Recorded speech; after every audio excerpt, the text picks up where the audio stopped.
Hello students, आज हम पढ़ेंगे कक्षा 10वीं विषय गणित।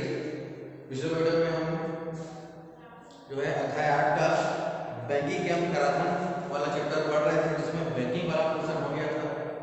और इस प्रश्नावली में हम पढ़ेंगे कराधान। ठीक है, ये अध्याय 8 का प्रश्नावली 2 है। ठीक है, प्रश्नावली सेकंड, जिसमें हम कराधान के बारे में पढ़ेंगे। तो कराधान के इंग्लिश में टैक्सेशन बोलते हैं। कराधान यानी क्या होता है? कार्य यानी होता है टैक्स। तो हम जो है अपनी आय का कुछ प्रतिशत सरकार को देते हैं, इसे टैक्स कहा जाता है। इसे आयकर भी कहते हैं, इसे आयकर भी कहा जाता है या फिर टैक्स भी बोलते हैं। टैक्स का मतलब यह है कि हमारी सरकार है वो हमारी आय का कुछ प्रतिशत जो है कर के रूप में हमसे लेती है, उसको हम टैक्स बोलते हैं या आयकर बोलते हैं। और इसका जो धन है, जितनी धनराशि हम सरकार को टैक्स के रूप में देते हैं उसी को कराधान कहा जाता है। ठीक है, तो इस वाले प्रश्नावली में हम टैक्स से जुड़े हुए, कर से जुड़े हुए सवाल जो है हल करेंगे।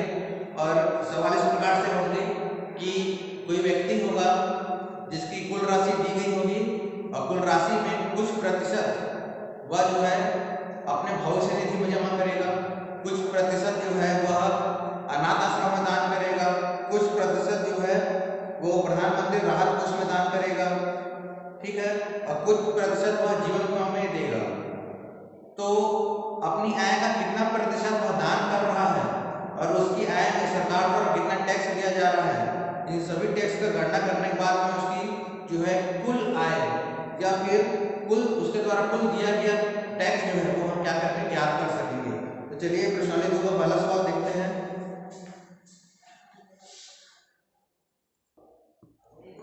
इस प्रकार से एक सवाल है।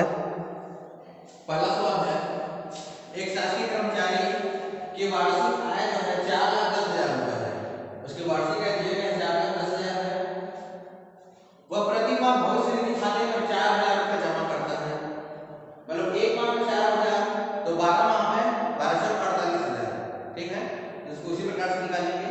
तो प्रति माह भविष्य निधि खाते में कितने जमा करता है? 4,000 रुपए। ठीक है, वार्षिक जीवन बीमा प्रीमियम जो है वो अपना जीवन बीमा प्रीमियम जमा करता है कितना? 24,000 रुपए। ये सब अधिक खर्च कर रहा है। ठीक है, राष्ट्रीय बजट पत्र में खर्च करता है 25,000 रुपए। उसी प्रकार प्रधानमंत्री राहत कोष में दान करता है 20,000 रुपए। और ये जो है 100% कर मुक्त है ये राशि। उसी प्रकार से वृद्धा आश्रम में दान करता है 12,000 रुपए। ये जो है 50% कर मुक्त है।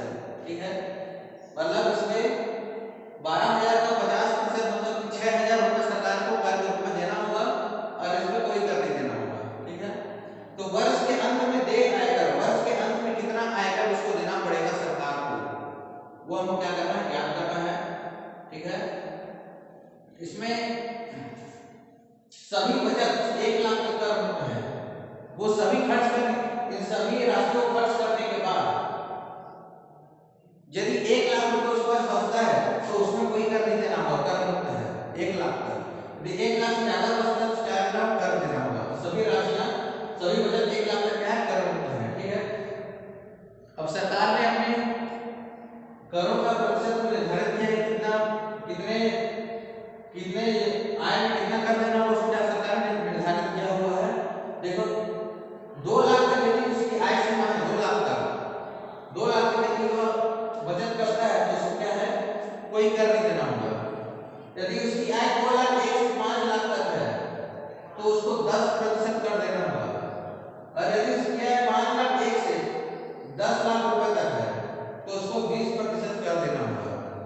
ठीक है, तो हमारा जो है 4,10,000 रुपए जो उसकी आय है, वार्षिक आय है, इसमें हम इन सब क्या है, पहले घटाते जाएंगे।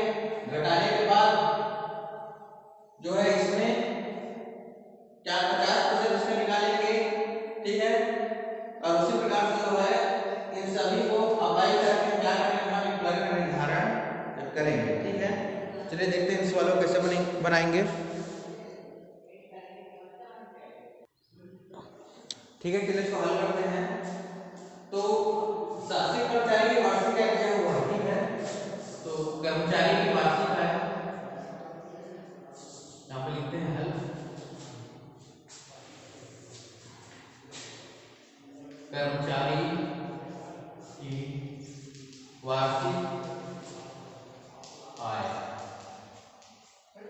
कितना किया हुआ है 4,10,000 रुपये, 4,10,000 रुपये क्या है। ठीक है, हम करना ये है इसमें कि जितने भी खर्च हैं उन सभी को जोड़ करके आपको लाइन में घटा देना है। तो जो पैसा उसके पास बचेगा उसमें उसको कितना कर देना उसका क्या निर्धारण करना है। पहले देखते हैं प्रधानमंत्री राहत कोष में कितना दे रहा है 20,000 रुपए और वृद्धाश्रम कितना दे रहा है 12,000 रुपए। तो वृद्धाश्रम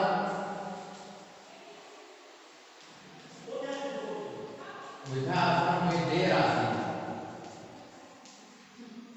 वृद्धाश्रम कितना दे रहा है 12,000 रुपए,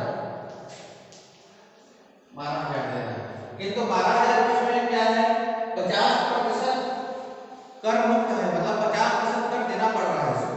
ठीक है, तो 12,000 का 50% क्या है हम निकाल लेंगे। ठीक है, तो 12,000 का 50% निकालेंगे कितना आएगा 12,000 गुणित 50 बटे कितना आ जाएगा 100। ठीक है, दिया है 6,000 कितना है 6,000।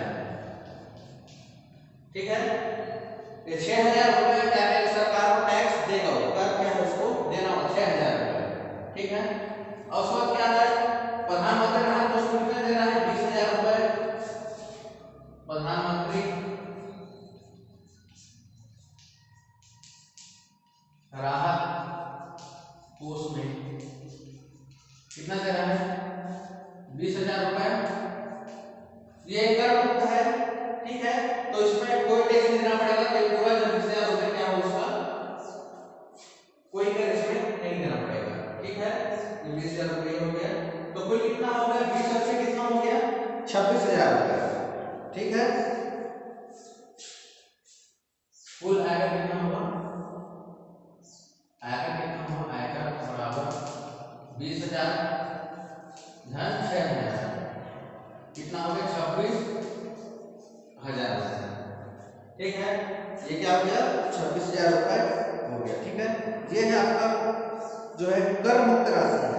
ठीक है, ये क्या है आपकी कर मुक्त राशि है। ठीक है, कर मुक्त राशि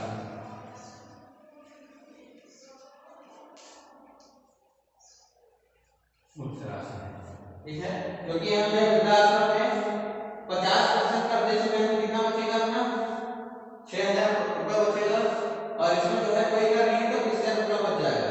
तो कर मुक्त राशि कितना हो गया 20 और 6 26,000 रुपए। ठीक है, अब उसको आता है शेष आय। इतना तो हमारा क्या हो गया बच गया। तो शेष आय कितना है अपना शेष आय कितना अपना कुल आय में से इसको घटा देंगे तो बाकी का बच जाएगा।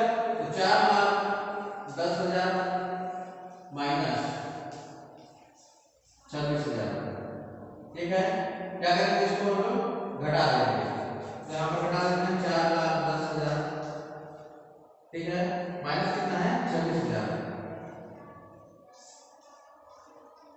10 6 कितना 4 है, 11 कितना 8 है।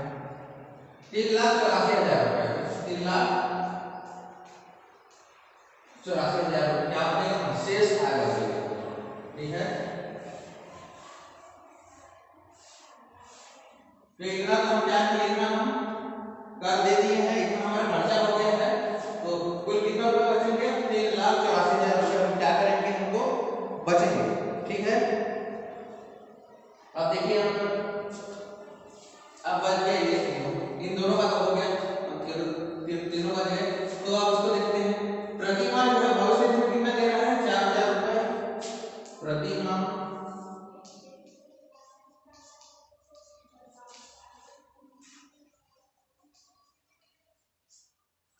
भविष्य निधि में कितना दे रहा है 4,000। तब एक साल में कितना देगा एक साल में 12 गुणित 4,000 बराबर का बात कितना हो गया 48,000 रुपए। ठीक है, एक महीने में 4,000 दे रहा है, 12 महीने में कितना देगा 48, एक साल में कितना देगा 48,000 रुपए। ठीक है, प्रति माह भविष्य निधि 48,000 रुपए देगा। फिर आता है वार्षिक बीमा प्रीमियम कितना है 24,000 रुपए।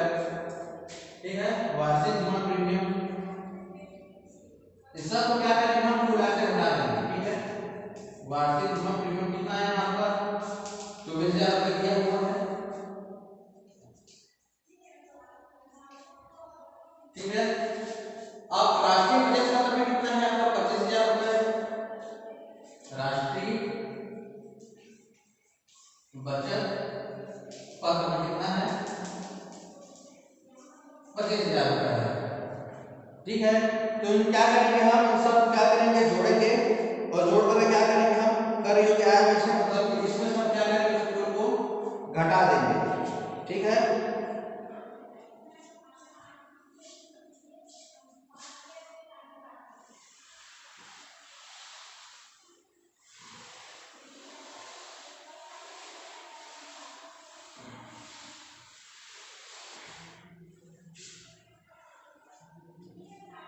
ये सब क्या करेंगे हम जोड़ देंगे। तो कुल जो है जमा राशि कितना हम राशि जमा किए हैं,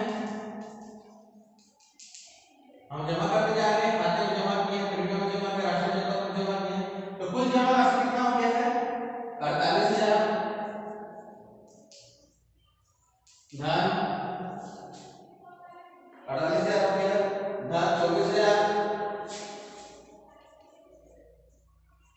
धन कितना हो गया 25,000। ठीक है, 48,000 से कितना हो गया 25,000। इन सब का कहते हैं हम जोड़ लेंगे। यहाँ पे जोड़ देते हैं 48,000 24,000 और 25,000। 8 से 12 5 17 12 5 17 3 4 5 6 9 97,000 रुपए। ठीक है, कितना है 97,000 रुपए आया है। ठीक है, इतना हमारा क्या हुआ है हमारा राशि जो है हमारी जमा हुई है, कुल जमा राशि है। ठीक है, राशि में कितनी जमा हुई है, कुल जमा राशि है मतलब उतना राशि हम खर्च कर चुके हैं। ठीक है, तो जितने पे खर्च किए उतने को टैक्स लगता है। तो हमने जो है ये जो राशि हम खर्च किए हैं यदि आप 1 लाख से ज्यादा होता तो हमको क्या करना टैक्स देना पड़ता है, क्योंकि आपके सवाल में लिखा होगा कि 1 लाख तक टैक्स क्या है शून्य है। तो 1 लाख से कम है मतलब क्या है टैक्स या शून्य है। 1 लाख ज्यादा तो टैक्स देना पड़ता है, जो 1 लाख से कम है टैक्स जो है नहीं देना पड़ेगा। तो 97,000 में क्या है कोई कर नहीं देना पड़ता है। ठीक है, क्योंकि 1 लाख तक कर शून्य है, अतः इस पर कोई कर नहीं देना होगा। क्या करेंगे इसमें कोई कर नहीं देना पड़ेगा, तो क्या है कर टैक्स छूट मतलब कर में क्या है छूट है इसमें। ठीक है, अब जो है कर योग्य आय कितना है, अब ये तो शून्य है कर छूट हो गया तो बचा कितना, तो अब कर योग्य आय जो है कितना हमारा खर्च हो गया। ठीक है, तो बचा कितना इसमें से उसको भी घटा देंगे तो 3,84,000 माइनस 97,000 रुपए को क्या करेंगे हम यहाँ से घटा देंगे।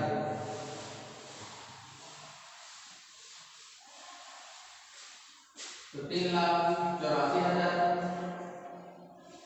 माइनस 97,000 करके हम घटाएंगे।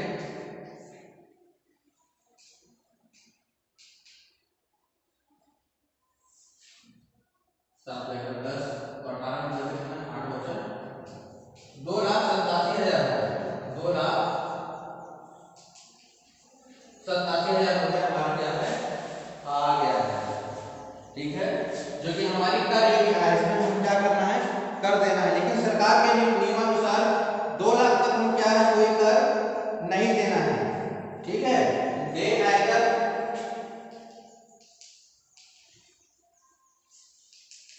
2 लाख तक कोई कर नहीं देना है। तो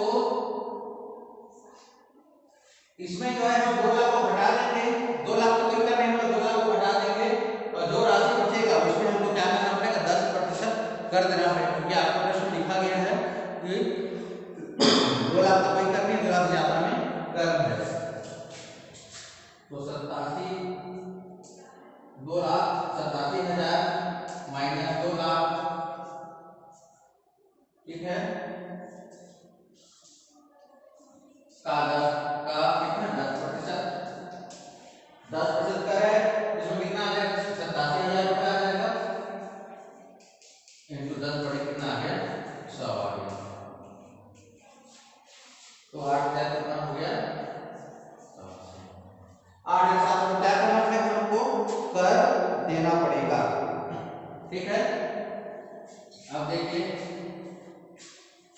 इतना हम क्या करना पड़ेगा, आयकर देना पड़ेगा। ठीक है, अब देखिएगा दो चीज और बच गया, शिक्षा उपकर देय आय का 2% और माध्यमिक तथा उच्च शिक्षा उपकर देय आय का 1%। तो देय आय का कितना है, 8700 रुपये है। तो इसमें क्या करना पड़ेगा आपको, देय आय का 2% का क्या करना पड़ेगा, निकालना पड़ेगा। ठीक है, उसको निकाल लेते हैं।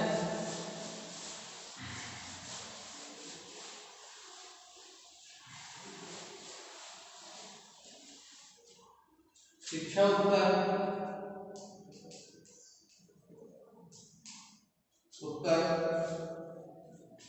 बराबर कितना है, शिक्षा पर कितना पड़ेगा, 8700 का 2%। ठीक है, 174 रुपए, 174 रुपए आपका शिक्षा उपकर निकल गया।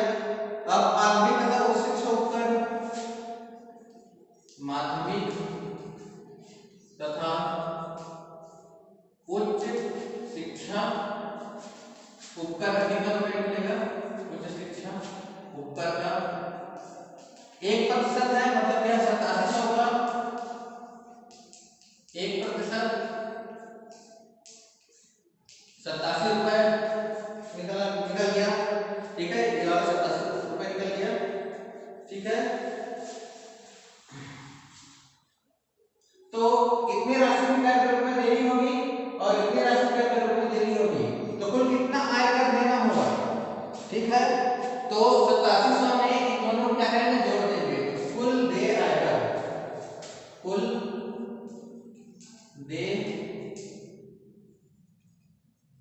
आयकर कितना है, 8700 धन 174 धन 87। ठीक है, जोड़ देंगे इसको, 8700 174 क्या क्या 87 13 से लगे 8 16 6 से लगे 9 8 8,961 रुपए। ठीक है, 8,900 कितना आया है, 61 रुपए आया है। 8,961। और भाई हमको निकालना है वर्ष के अंत में देय आयकर निकालना है। तो वर्ष के अंत में कुल देय आयकर निकल गया 8,961 रुपए। अब क्या है, आंसर है। ठीक है, इसी प्रकार से इस प्रश्नावली के सभी सवालों को आपको बनाना है। सभी सवाल जो है इसी पैटर्न के सेम इसी प्रकार से बनेंगे। ठीक है, उन सवालों में आपको जितना भी आपको प्रतिशत वाले हैं उसको पहले निकालना है, फिर जितने खर्च हैं उन सभी को जोड़ करके कुल आयकर को क्या करना है, उसको घटा देना है। तो वर्ष के अंत में देय आयकर क्या है, निकल जाएगा। तो इस प्रश्नावली के सभी सवाल इसी प्रकार से एक ही टाइप से बनेंगे। सभी सवालों को आपको बना लेना है। तो इस प्रकार से आपका अध्याय 8 बैंकिंग एवं कराधान समाप्त होता है। अगले वीडियो में हम अगला अध्याय देखेंगे। धन्यवाद।